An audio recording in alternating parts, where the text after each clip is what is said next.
Hey, I've been in my fair share of dangerous situations, but I got some really valuable survival insight on a recent trip to Turkey, and I think you'll appreciate it too. Actually, it could just save your life. Hey, welcome to Mornings with Bishop Robert. Thanks for joining me. I do this for you. My goal is to introduce people to the Jesus they never knew, then help them get to know Him and His Word personally and better. So if our time together today speaks to your heart, let me invite you to like, subscribe, and share it with a friend. Hey, I'm going to warn you up front. Today's message is going to run a little bit longer than normal, but I really hope you'll hang in there with me to the end. I've got a lesson there that I think you'll find worthwhile. So I remember working a rescue mission that required me to be in Turkey. Now, I stayed in a safe and comfortable hotel. Had everything I needed at my fingertips. A coffee machine, my Bible. Okay, I probably should have reversed those. My Bible, a coffee machine, fairly comfortable bed with pillows. I love pillows. I even had a little small refrigerator that I could put the water bottles they delivered in every day. And every morning I could take the elevator downstairs and there was a substantial breakfast with more than enough food.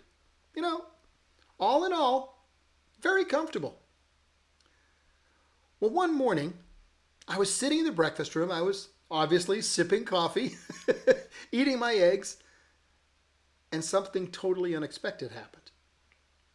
My phone popped up a warning that it was almost out of power. Now, the problem wasn't supply.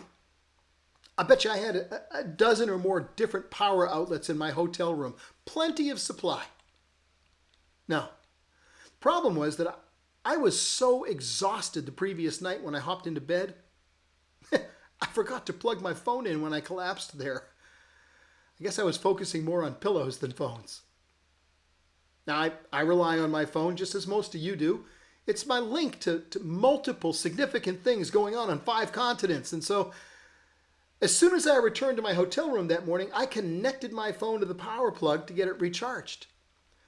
Then I sat down to do my morning office and read the scriptures and pray. And I realized that I had done for my spirit precisely what I had done for my phone. Reconnected to the source of necessary power for ongoing operations. Today's verse tells us to pray in the power of the Holy Spirit. You can't do that unless you're connected to the Holy Spirit. No connection to the Spirit, no power. Actually, the list of similarities is really quite astounding. One day during the past week, I was awoken by a call. Well, it was related to an urgent crisis in the Afghanistan project I'm dealing with. I went straight from the bed to my computer, my phone, started to address all these issues. One of our people had been arrested. He was being held by the National Police. The situation threatened, a number of significant aspects of our operation. My key person on the ground, the one that I rely on for leadership of our day-to-day operations, messaged me in the middle of the night, right there in that crisis, and warned me that the police were going door to door in the very place we were hiding people. He said, if I have not responded within 6 hours, I'm probably taken by the police. Well, here's my confession. On that particular day, I never got to my daily office. Never got to reading the scriptures, never got to my regular time of prayer. Oh, I know, you're shocked. The bishop didn't read his Bible? Oh my goodness, what's this world coming to? Well, after about 20 hours of intense drama and serious negotiation by our team leader and intercession, I finally did get back to my pillows. I was exhausted. Well, the point of the illustration is that dealing with one emergency after another, that's going to sap the power out of you. You had better have a means of plugging in. You need a means to get recharged, because if you don't, sooner or later, you're going to find yourself powerless. And if you're going to pray in the power of the Holy Spirit, you need to be connected. One of the things you quickly learn if you do a lot of international travel is you'd better have the right plug if you expect to be connected to the power outlet. As I shared yesterday, Jesus is the way, the truth, and the life. He insists no one comes to the Father except through him. He's the only plug into the source of real spiritual power and life. So step one is come to Jesus. Accept the gift of gracious forgiveness that he purchased for you on the cross. No other plug is going to work. You can't earn your forgiveness. You can only appeal to the grace of Christ.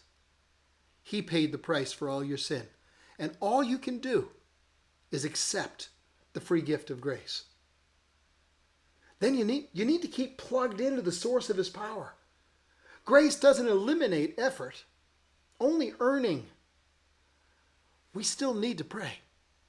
We still need to read his word and seek his wisdom. We still need to live out our faith in his power. In his letter to the Ephesian church, the Apostle Paul tells them, be filled with the Spirit. Now, that's not totally evident in English, but the Greek tense indicates a constant, present action. So the Bishop Robert version of this verse would be, always be being filled with the Holy Spirit. It's not something that's supposed to stop. Something that's supposed to be happening all the time, every day. Kind of like water going over a waterfall. To pray in the power of the Holy Spirit, we need to have the Holy Spirit within us. We need to be yielded to him, his gifts, his expressing himself through our lips and our hands. Paul's letter to the Ephesian church wasn't the first time he had spoken to them about the Holy Spirit. When he first visited Ephesus and found some believers there, his first question to them was, did you receive the Holy Spirit when you believed? Their response was to admit that they had never even heard there is a Holy Spirit. Well, there is. And he wants to fill you with his power so you can be an effective witness for Jesus Christ. Under the old covenant, God's people were called to be a witness for him. In Isaiah 43:10, God tells his covenant people, you are my witnesses. Under the new covenant, it's Jesus in Acts 1:8 that tells his disciples they will be his witnesses after they've been filled with the Holy Spirit. You know, it'd be the equivalent of high treason for Jesus to usurp God and his call for his people to be his witnesses, except that Jesus is God in the flesh. Emmanuel, the name announced by the angels, means God with us. Jesus clearly claimed to be God, and his disciples knew it. So for them to become his witnesses made perfect sense. Step one, as I said, is your relationship to Jesus. Paul's question follows as step two. Receive the Holy Spirit. In fact, always be being filled with the Spirit. Let him lead your speaking, your acting, your life. Let him fill you with his power and his gifts. Let him lead you as you pray. Don't forget to get yourself plugged into God's power. Pray in the power of the Holy Spirit. Hey, I hope you've stuck with me during this important lesson. I know it was long. But as we wrap up, just let me ask you quickly to help me introduce people to the Jesus they never knew. Like the video, click subscribe, share it with a friend. There's a link in the description that'll let you get a copy of my book, Count to One, at no cost. I'll pop it in your inbox, and it makes you part of our email family. One last thing I'd like you to do is to click the forward button on whatever platform you're looking at and share this video with a friend. Thank you so much.